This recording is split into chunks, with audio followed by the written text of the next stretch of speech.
నమస్తే welcome to 24/7 news TV నేను మీ శాన్వి ఈ రోజు నేను ఎక్కడున్నానంటే మన ఆర్టీసీ క్రాస్ రోడ్స్ దగ్గర ఉన్న మన సంధ్య థియేటర్ 70mm థియేటర్ దగ్గర అయితే ఉన్నాను మరి ఇక్కడికి నేను రావడానికి రీజన్ ఏంటి చెప్పబోయే ముందు మన జూనియర్ ఎన్టీఆర్ ఫ్యాన్స్ ఎవరైతే ఉన్నారో వాళ్ళకి పెద్ద పండుగ అని చెప్పొచ్చు ఎందుకంటే ఆఫ్టర్ RRR అదే లెవెల్లో పాన్ ఇండియా లెవెల్లో రాబోతున్న సినిమా దేవరా అన్నమాట మరి ఈ సినిమా స్టార్టింగ్ నుంచి ఎన్నో ఒడిదుడుకుల్లో ఉంది అని చెప్పొచ్చు రీసెంట్ గా ప్రీ ఈవెంట్ లో కూడా ఏంటి అంటే ఫ్యాన్స్ రష్ వల్ల ఫ్యాన్స్ కొట్టేసి రావడం వల్ల ఏంటి అంటే అది క్యాన్సిల్ అవడం జరిగింది ఆ తర్వాత జూనియర్ ఎన్టీఆర్ కూడా ఫ్యాన్స్ ఎవరైతే ఉన్నారో వాళ్ళు కొట్టుకోవద్దు ఈ ఫ్యాన్స్ వార్స్ అది చెయ్యొద్దు అని చెప్పడం జరిగింది మరి ఈ రోజు సెప్టెంబర్ 27న దేవరా సినిమా అయితే రిలీజ్ ఉంది కాబట్టి చాలా ఎక్కడ పడితే అక్కడ ఫ్యాన్స్ అయితే మాత్రం చాలా థియేటర్స్ లో చాలా హడావిడి చేస్తున్నారు అని చెప్పొచ్చు దట్టు హైదరాబాద్ లో సినిమాకి నెలవైన మన ఆర్టీసీ క్రాస్ రోడ్స్ లో దేవి థియేటర్ దగ్గర సంధ్య థియేటర్ దగ్గర అలాగే సుదర్శన్ 70mm థియేటర్స్ దగ్గర అయితే మాత్రం మామూలుగా లేదు ఒక పెళ్లికి సంబంధించిన హడావిడిలా అయితే మాత్రం ఉంది మరి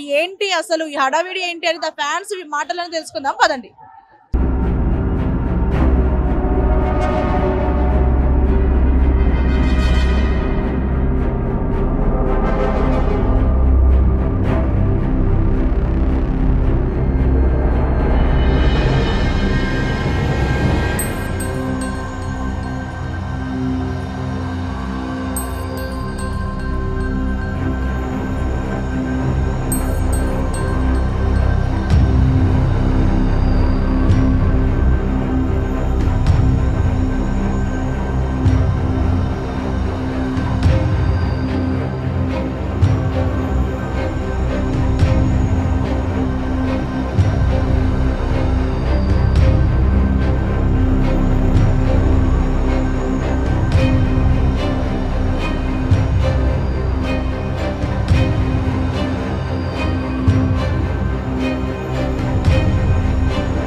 నేను నెల్లూరు నుంచి అండి వచ్చాం నెల్లూరు ఉంటాను నేను సాఫ్ట్వేర్ జాబ్ చేస్తాను మనోడి ఈరోజు మూవీ కదా ఎన్టీఆర్ అన్నది అందుకని వచ్చాను తర్వాత ఫస్ట్ టైం దేవరా మళ్ళీ పాన్ ఇండియా లెవెల్లో సినిమా రాబోతుంది దానికి మీ స్పందన ఏంటి అందుకంటే మేము కూడా వెయిట్ చేస్తున్నాం లాస్ట్ 6 years నుంచి కూడా మేము అన్న సింగిల్ ఫ్రేమ్ మీద కనపడలేదు మాకు ఏదంటే ఎన్టీఆర్ అంటే చాలా ఇష్టం ఫస్ట్ నుంచి కూడా ఫస్ట్ మనం మన నందమూరి ఫ్యాన్సే నెల్లూరు మాది మా సొంతూరు ఫస్ట్ కూడా నందమూరి ఫ్యాన్స్ కొంటాం కానీ ఎన్టీఆర్ అంటే ఇంకా అభిమానం ఎక్కువ ఎన్టీఆర్ అంటే వేరే లెవెల్ అంతే అన్న కోసం ఈ విషయం కాదు బ్లడ్ డొనేషన్ కానీ ఇంటి దగ్గర ఫుడ్ సర్వీస్ కానీ చాలా చేసాం లాస్ట్ టైం విజయవాడలో కూడా మన వాళ్ళు పోయేసి ఒక 100 members ఫుడ్ డొనేట్ చేయడం ఒక 140 liters 140 units బెడ్ ఇవ్వడం కానీ చాలా చేసాం నెల్లూరు నుంచి అది ఎలా ఉండబోతుంది సినిమా వెళ్ళాలంటే అలా మీకు తెలిసి ఉంటుంది ఎందుకంటే మనం ట్రైలర్ చూసాం సాంగ్స్ చూసాం ఓకేనా ఇంకోటి ఏంటంటే కొట్టాల శివ ఆల్రెడీ ఫ్లాప్ అయినాడు ఇంకో మంచి సినిమా తీయలేడు ఇంకోటి ఏంటంటే రాజమౌళి సినిమా సెంటిమెంట్తో ఖచ్చితంగా అంటే ఫ్లాప్ అవుద్ది రాజమౌళి సినిమా ఖచ్చితంగా ఫ్లాప్ అవుతుందని అన్నారు కానీ ఇది మాత్రం రాజమౌళిని కూడా బ్రేక్ చేసి చూపిస్తాడు మా అన్నయ్య ఎందుకంటే ఆ ఈవెంట్లో ఏం చెప్పాడు ఒక ఈవెంట్లో కాలర్ వేసుకోండి చెప్పాడు అందుకనే కాలర్ థియేటర్ వేసుకొచ్చి కాలర్ ఉన్న జర్నీ వేసుకొచ్చా ఖచ్చితంగా అండి 100% బొమ్మ బ్లాక్ బస్టర్ అంతే చూసుకోండి అంతే చెప్పండి ప్రీమియర్ షో అనేది క్యాన్సిల్ అయిపోయింది ప్రీమియర్ లాంచ్ అనేది దాని గురించి ప్రీ ఈవెంట్ లాంచ్ క్యాన్సిల్ ఎందుకు క్యాన్సిల్ అయింది అంటే ఫ్యాన్స్ ఎక్కువైపోయి అంటే అన్నయ్యకి అభిమానం ఎక్కువ క్యాన్సిల్ అయిపోయింది దానివల్ల అవును కదా ఆడ కెపాసిటీ 6,000 కానీ ఇక్కడ వచ్చే 25,000 పైన ఇచ్చారు ఏం చేస్తారు అంటే ఆంధ్ర వాళ్ళు మనం చూసాం 12 lakhs ఈ TFIలో ఎవరు పడినంత వరకు లేదు కానీ అప్పుడు ఆంధ్ర వాళ్ళు బ్రేక్ చేశాడు కానీ దాన్ని మేమే బ్రేక్ చేసుకున్నాం నో ప్రాబ్లం అన్నయ్య చెప్పాడంటే ఇది రిలీజ్ అయింది మీకంటే నాకు ఎక్కువ బాధ ఉంది కానీ ఖచ్చితంగా 27th కలిసి ఉంది మన అందరినీ 6వ బొమ్మ తదరిచేత ఉన్నాడు అది ఖచ్చితంగా కరెక్ట్గా 2-3 గంటలే ఉంది చూద్దాం ఆల్రెడీ మా వాళ్ళు యూఎస్లో ఉన్నారు యూఎస్లో ఏం చెప్పారంటే బొమ్మ షేక్ అయిపోయింది చెప్పారు ఆల్రెడీ పడిపోయింది ప్రీమియర్ షో చెప్పారు క్లైమాక్స్ కానీ సాంగ్స్ కానీ ఎస్పెషల్లీ మన అనిరుద్ధుడు మ్యూజిక్ కానీ వేరే లెవెల్ ఉందంట అది మాకు చాలా హ్యాపీ కాల్ ఇప్పుడే ఎగరేస్తున్నాం అండి ఆల్రెడీ అయిపోయింది ఆల్రెడీ సినిమా అయిపోయింది నో ప్రాబ్లం ఓకేనా థ్యాంక్ యూ అండి థ్యాంక్ యూ సో మచ్ జై ఎన్టీఆర్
ఇక్కడ మేడం గాంధీనగర్ ఎవరో మూవీ చూడడానికి మేడం. ఎవరో మూవీ చూడడానికి అవును మేడం. ఎలా అనిపిస్తుంది ఆఫ్టర్ త్రిబుల్ ఆర్ తర్వాత వస్తున్నారు కదా? చాలా బాగుందంట, అందుకే వస్తుంది. ఎలా ఉండబోతుంది అనుకుంటారు మూవీ? బాగుంటది అనుకుంటాను. అంటే మన ఎన్టీఆర్ గారు చెప్పినట్టు కాల్ ఎగరేయించారా? అందువల్ల చూద్దామని వచ్చాను. అంటే ప్రతి సినిమాకి ఇట్లా వస్తుంటారా అంటే ఎన్టీఆర్ గారి సినిమాకి? చూడడానికి వస్తుంది. అంటే మన సైఫ్ అలీ ఖాన్ సైఫ్ అలీ ఖాన్ గారు కూడా ఇందులో ఉన్నారు కదా, వాళ్ళ విలువలు ఎలా ఉండబోతుంది అంటారు? మూవీ బాగుందని చెప్పిన స్టోరీ వల్ల చూద్దామని వస్తున్నాం. థ్యాంక్ जय एनटीआर, जय एनटीआर। चिरंजीवी जैसा बुले मिला ना इसको, चिरंजीवी जैसा बुले मिला ना इसको, उसके आसे ने कितने 3 साल लगाया ने। ఓన్లీ ఎన్టీఆర్ ఇక్కడ ఎవ్వరు మహిమ లేదు. Only NTR blockbuster, blockbuster. Collar లేదు కాబట్టి ఎగరేట్లే, కాలర్ ఉంటే ఎగరేసోండి. కొరటాల శివ పక్కన పెడితే ఓన్లీ ఎన్టీఆర్, ఓన్లీ ఎన్టీఆర్. మ్యాచ్రోస్ ఆరెంజ్ ఓన్లీ. కాలర్ ఎగరేసి చెప్తున్నా ఓన్లీ ఎన్టీఆర్, జై ఎన్టీఆర్. అది సినిమా చూసొచ్చి మళ్ళీ రివ్యూ చేస్తా. సినిమా బ్లాక్ బస్టర్ అవుతుంది. 100 రోజులు ఆడదు కానీ 1000 కోట్లు కలెక్ట్ చేస్తుంది 100%.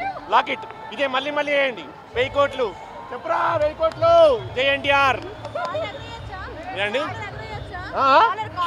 కాలర్ ఎగలేయడం ఏంటండి? ఇప్పేస్తా కాలర్, నేను చింపేస్తా కాలర్. జై ఎన్టీఆర్, 1000 కోట్లు.